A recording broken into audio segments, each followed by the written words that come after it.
Now, shipping needs to get greener. The maritime industry accounts for around 3% of global greenhouse gas emissions. That's why one of the biggest companies in the business has just taken a step towards having a more environmentally friendly fleet. There she lies in Copenhagen Harbour. Laura, the pride of the world's largest shipping company, Maersk. At 170 meters long, Laura is considered a smaller container ship, but it is unique. Laura is the first container ship to run on biomethanol and no longer on climate-damaging heavy fuel oil, something Maersk takes satisfaction in. It means a lot to me to see that we are the pioneers in decarbonizing the industry, and that we are making it happen here and now, and we have a ship with us. And this is only the start. So I think the other part is that it's just the start of many, many more ships that are going to come to help decarbonize the industry. Curious onlookers stand around the pier. They want a glimpse of the first green container ship.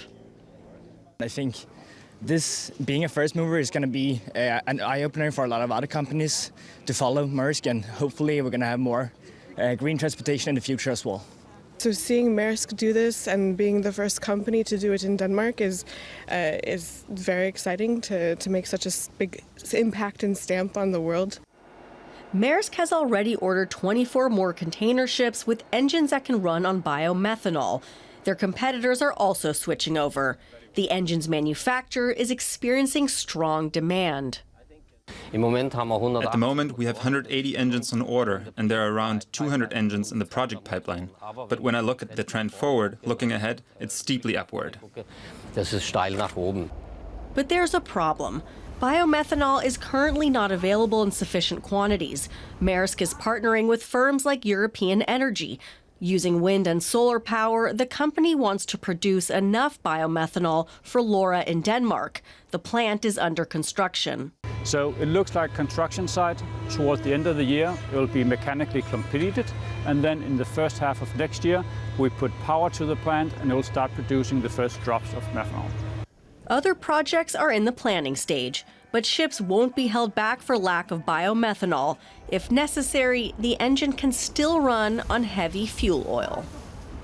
We can now speak to Dr. Tristan Smith from the UCL Energy Institute. Thanks a lot for being with us.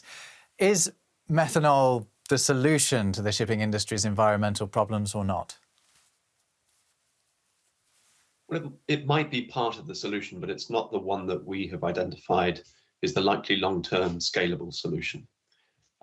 It's an alcohol, which means it contains carbon, hydrogen, and oxygen. And the carbon is actually the real challenge. How do we make methanol competitive? Because we will need a renewable source of carbon, and it won't be able to just come from biosources. And if we don't bring it from biosources, it's going to be very expensive. So we identify green ammonia derived from 100% renewable electricity and air as the lowest cost solution for the shipping sector in the long run. And how close are those technologies to being, a viable alternative to the way that shipping's being fueled at the moment? So they're very close. We're seeing several orders for new build ships, which are ammonia dual fuel ships, so able to consume ammonia as well as conventional fuel oil, just like the Maersk ships are dual fuel ships, but just with methanol as the alternative fuel. So the machinery is being ordered now, and the supply of ammonia is ramping up. We're aware of about 3 exajoules, which is several million tons of production, which is being committed to come online within this decade. So both the production of the fuels and the machinery of the ships is developing in a similar speed, but maybe a couple of years behind the methanol pathway. You get the sense from Maersk that they do see the methanol as a stopgap. They say that it's, they're not going all in on methanol, I think is the phrase that they use to describe it. But in the meantime, is it a big improvement on the way that shipping has been done? Should we be getting excited about Maersk ordering 25 of these ships? In my opinion, no, because essentially what they're doing is running the ships on biofuels. So the only thing that matters now is to move the sector to hydrogen-derived fuels, which are produced using renewable electricity, the IMO's regulations in July were clear that the average ship needs to have a 90% or better greenhouse gas intensity reduction on the existing fleet, on the 2008 build ships, which are the baseline. And this vessel operating on a biofuel is not doing more than, say, 65% improvement. So it isn't capable of being the long-run solution with the fuel it's consuming now. And biofuels can be used in conventionally designed ships. There's nothing preventing us using something called HVO, which is hydrogenated vegetable oils, which are another type of biofuel, but you can use those as a substitute for conventional oils, the fuel oils that we use in ships which have conventional machinery. So it hasn't advanced us on the critical stimulation of this 100% renewable supply chain of fuels. And it does show that we can operate vessels on methanol, but there were companies, Stena, for example, that were doing that many years ago. So it hasn't advanced the ship technology, it hasn't advanced the supply chain, given that there are already vessels already moving on biofuels. But nevertheless, do you see the shipping industry as sincere in its aim to make the fuels that it uses less damaging to the environment? Yes, I think we've seen some incredible developments. It's just they haven't so far happened in the container shipping sector. So the bulk sector is much more interesting at the moment.